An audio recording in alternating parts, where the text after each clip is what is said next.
اور ابھی آپ کے ساتھ اہم خبر شیئر کریں۔ وفاقی حکومت کی جانب سے عاشورہ کے موقع پر چھٹی کا اعلان کیا گیا ہے۔ 9 اور 10 محرم الحرام کو عام تعطیل کا اعلان کیا گیا ہے۔ کابینہ ڈویژن کی جانب سے اس حوالے سے ایک نوٹیفیکیشن جاری کیا گیا، جس کے مطابق 9 اور 10 محرم الحرام 5 اور 6 جولائی کو عام تعطیل ہوگی۔ نوٹیفیکیشن کے مطابق 5 اور 6 جولائی یعنی بروز ہفتہ اور اتوار کو تمام سرکاری دفاتر بند رہیں گے۔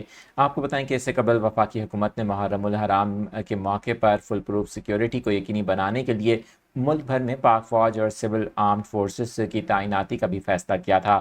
وفاقی حکومت نے محرم الحرام کے دوران صوبوں میں پاک فوج کو تعینات کرنے کا فیصلہ کیا۔ اس حوالے سے وزارت داخلہ نے وفاقی حکومت کی جانب سے ایک سمری بھی بھیجی تھی، جس کی منظوری کے بعد باضابطہ نوٹیفیکیشن بھی جاری کیا گیا۔ اہم خبر آپ کے ساتھ شیئر کر رہے ہیں۔ وفاقی حکومت نے عاشورہ کے موقع پر 9 اور 10 محرم الحرام کو عام تعطیل کا اعلان کر دیا ہے۔